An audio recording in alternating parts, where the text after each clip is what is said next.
Olá pessoal, mais uma vez nos encontramos para falar dos nossos protocolos e das nossas rotinas. Na aula 1 nós falamos do preparo para os exames de enterotomografia e enterorressonância. Nesse segundo encontro nós precisamos discutir o protocolo desses exames. Vamos lá? O primeiro passo é entender o fluxo do exame. Lembramos da aula anterior que avaliar o pedido médico é de extrema importância para determinar se esse paciente se enquadra ou não no procedimento.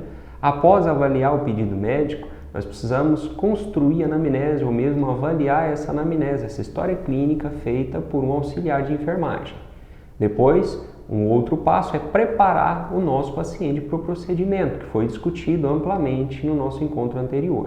Agora nós vamos discutir os protocolos ou o protocolo para a execução desse exame. O paciente que se enquadra no perfil já foi claramente determinado que é um paciente ambulatorial, um paciente vindo de uma agenda de marcação externa. Então, esse paciente tem condições de realizar o procedimento, foi orientado do processo de ingestão de um laxativo, que isso tem consequências intestinais e ele deve seguir aí após o exame para sua casa, porque trará ali algumas complicações de exame para o intestino desse paciente. Feito todo o processo de preparo e orientação do paciente, nós precisamos entender qual é a implicação do exame, qual é a determinação de estudo, o que nós vamos estudar no exame de enterotomografia ou enterorressonância. Nós vamos lembrar que o foco, a intenção é estudar o sistema gastrointestinal, desde o estômago, duodeno, parte do jejum, ilho e até a transição do intestino delgado com o intestino grosso. As doenças inflamatórias intestinais têm acometido muitos pacientes nos últimos anos. Especialistas relatam que a ingestão de alimentos industrializados, a rotina urbana tem contribuído para essas infecções do sistema gastrointestinal. Então, são exames que nós teremos muito mais contato nas unidades de saúde. A solicitação desse procedimento vai ficando cada vez mais recorrente nas unidades de imagem. Então, nós precisamos compreender a origem de acometimento desse processo inflamatório e executar um bom exame para que se chegue ao diagnóstico dessas patologias que acometem o sistema gastrointestinal. O foco do nosso estudo será o sistema gastrointestinal, desde o estômago, duodeno, jejum, ilho, até a transição do intestino delgado com o intestino grosso. Então nós precisamos lembrar da complexidade do sistema gastrointestinal. É ali que ocorre a quebra dos alimentos, das moléculas e a absorção desses nutrientes. Então, as doenças que acometem o sistema gastrointestinal vão comprometer o metabolismo e trazer sérias consequências para o paciente. Os sintomas vão de diarreia, sangramento do sistema gastrointestinal, perca de peso, até levar à morte. Então, tem se avolumado no nosso estilo de vida urbana as infecções do sistema gastrointestinal. Por isso a importância de discutirmos bem esse procedimento de diagnóstico. Tá? Então, como podem ver, o intestino delgado ele é composto por diversas dobras, diversas camadas. A parte interna do intestino delgado possui microvilosidades para aumentar a área de permeabilidade intestinal.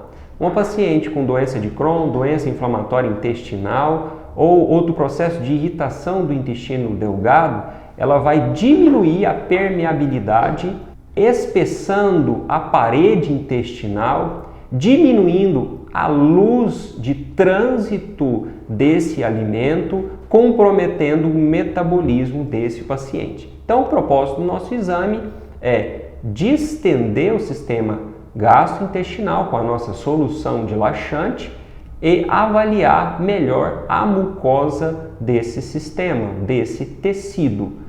Notamos que na doença de Crohn ou na doença inflamatória intestinal ocorrerá um espessamento da parede do intestino. Aqui nós estamos na porção distal, na transição do intestino delgado com o intestino grosso, e nessa imagem podemos ver o quanto o espessamento é notável em uma imagem ilustrativa, não é uma imagem de exame por tomografia ou ressonância magnética.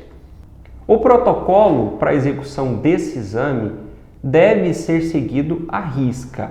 Ele vai, claro, usar os métodos funcionais de ressonância magnética, os métodos morfológicos, mas nós precisamos seguir a ideia de uma varredura ampla que possibilite a documentação desde a borda gástrica superior à borda distal do reto.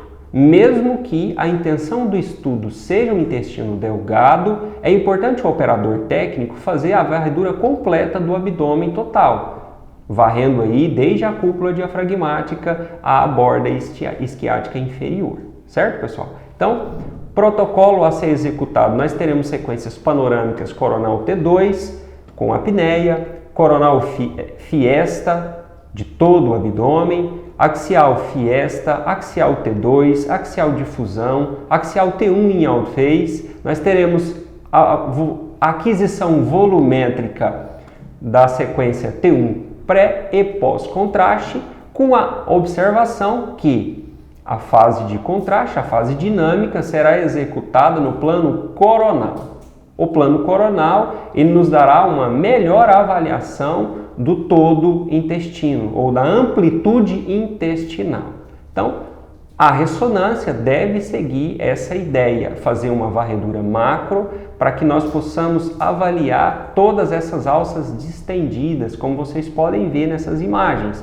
Uma imagem coronal T2 com o paciente em apneia mostra uma redução da luz intestinal, um notável espessamento da parede intestinal, característico do processo inflamatório dessa parte ileal do nosso paciente.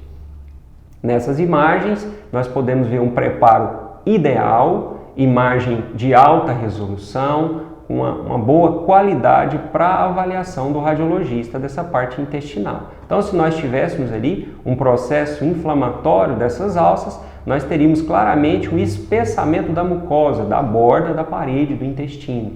Então, nessas duas imagens, nós podemos ver ali uma anatomia normal. Nessas imagens, nós podemos ver um preparo não tão perfeito, não tão bonito igual ao anterior, porém, chega-se ao diagnóstico com a vista de um estreitamento da luz intestinal. Então, o preparo foi sim bem executado. Podemos visualizar na sequência T2 comum, a T2 FET7 e a sequência pós-contraste em um T1 volumétrico. Então, notem que a parede intestinal sofrerá realce após a infusão do contraste EV. O processo de infusão do contraste é o volume padrão de injeção. Nós temos aí um valor de 0,15 a 0,2 ml quilograma peso por paciente. É interessante que as infusões de contraste no exame de enteroressonância obedeçam o volume orientado de quantidade por segundo e volume total de infusão. Então nós vamos fazer a infusão aí seguindo essa média de 0,15 ml quilograma peso e uma infusão de 3 ml por segundo, fazendo a infusão posterior de soro para a gente aproveitar ali a periferia, seja de catéter, seja de sistema vascular periférico. Nesse sentido, nós também devemos discutir com os colegas os exames de enterotomografia. O propósito é o mesmo, só que com um método mais simplificado, menos oneroso para os convênios e para os pacientes. O exame de enterotomografia vai seguir o mesmo preparo da enteroressonância, o mesmo processo, porém as aquisições serão simplificadas. Nós teremos aí uma aquisição de varredura total do abdômen sem contraste, entre aspas. Nós faremos todo o preparo de ingestão hídrica e esse preparo de ingestão hídrica ele é um contraste oral. É importante lembrar os colegas desse assunto. A ingestão da nossa solução de Mulvilax ou Macrogol em um volume de 1,5 litro de água, em porções segmentadas que levam 50 minutos para serem encerradas, nós estamos fazendo um preparo de contraste oral. Lembra do contraste neutro, o contraste isodenso, que é muito usado nos exames de tomografia computadorizada, em que o paciente faz ingestão hídrica antes do exame para nós avaliarmos o sistema gastrointestinal. Neste momento, esse nosso paciente específico de enterotomografia vai fazer a ingestão da nossa solução que promoverá a dilatação do intestino delgado, nos levando a um melhor diagnóstico dessa redução da luz, do espessamento da parede intestinal e de outros processos de debilitação do nosso sistema gastrointestinal.